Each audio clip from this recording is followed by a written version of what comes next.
श्री कृष्ण, राधे राधे। आज मैं आपको गणगौर की बड़ी वाली कहानी सुनाती हूँ।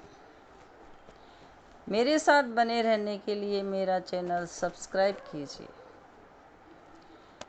ताकि आने वाला वीडियो आपको आसानी से मिल सके। एक बार भगवान शंकर तथा पार्वती जी नारद जी के साथ भ्रमण को निकले। चलते चलते वे चैत्र शुक्ल तृतीया के दिन एक गांव में पहुंच गए।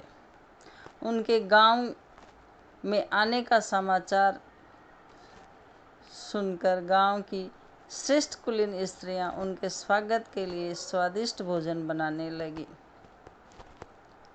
भोजन बनाते बनाते उन्हें काफ़ी विलंब हो गया, किंतु साधारण कुल की स्त्रियां श्रेष्ठ कुल की स्त्रियों के पहले ही थालियों में हल्दी तथा अक्षत लेकर पूजन हेतु पहुंच गई और पार्वती ने उनके पूजा भाव को स्वीकार करके सारा सुहाग रस उन पर छिड़क दिया।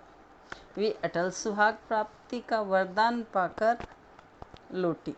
तत्पश्चात उच्च कुल की स्त्रियां अनेक प्रकार के पकवान लेकर गौरी जी तथा शंकर जी की पूजा करने पहुंची।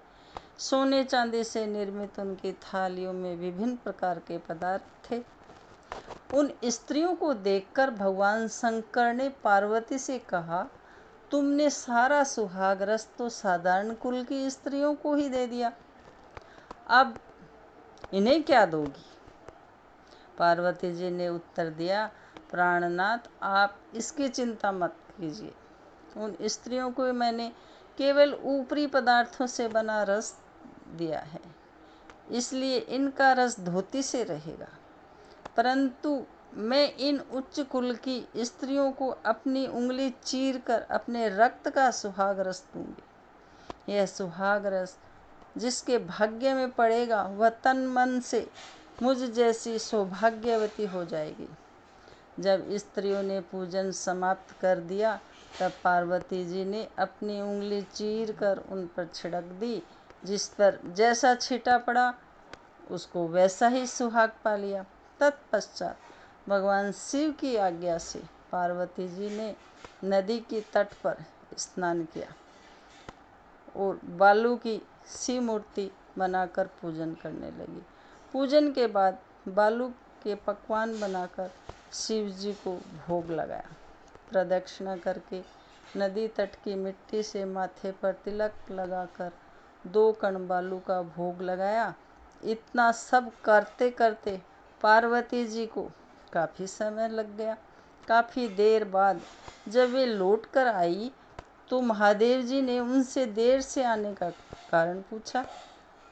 उत्तर में पार्वती जी ने झूठ ही कह दिया कि वहाँ मेरे भाई भावज आदि मायके वाले मिल गए थे, उन्हीं से बातें करने में देर हो गई।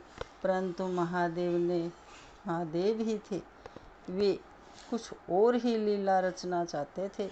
अंत में उन्होंने, पार्वती, तुमने नदी के तट पर पूजन करके किस चीज़ का भोग लगाया था और स्वयं कौन सा प्रसाद खाया था? स्वामी, पार्वती ने पुनः झूठ बोल दिया। मेरी भावज ने मुझे दूध भात खिलाया, उसे खाकर मैं सीधी यहाँ चली आ रही हूँ। यह सुनकर शिव जी भी दूध भात खाने की लालच में नदी तट की ओर चल दिए। पार्वती दुविधा में पड़ गई। तब उन्होंने मौन भाव से भगवान भोले शंकर का ही ध्यान किया और प्रार्थना की, हे भगवान, यदि मैं आपकी अनन्य दासी हूँ तो आप इस समय मेरी लाज रखिए। यह प्रार्थना करती हुई पार्वती भगवान शिव के पीछे पीछे चलती रही। उन्हें दूर नदी के तट पर माया का महल दिखाई दिया।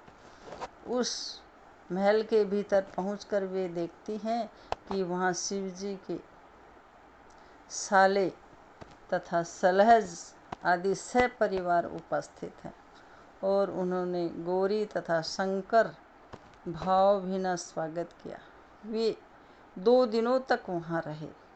तीसरे दिन पार्वती ने शिव से चलने के लिए कहा, पर शिव जी तैयार न हुए। वे अभी और रुकना चाहते थे।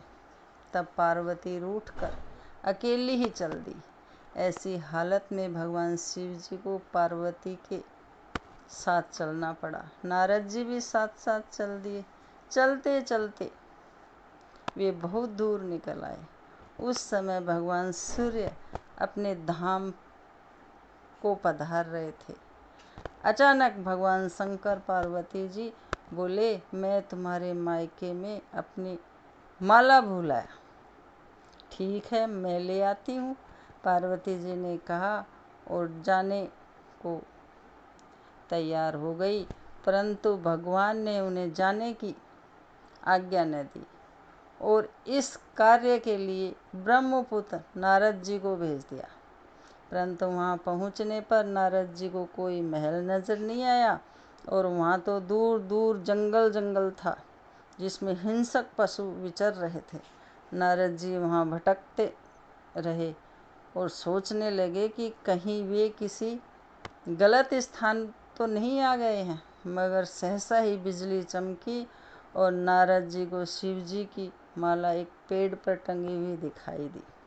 नारद जी ने माला उतार कर और शिव जी के पास पहुंचकर वहाँ का हाल बताया।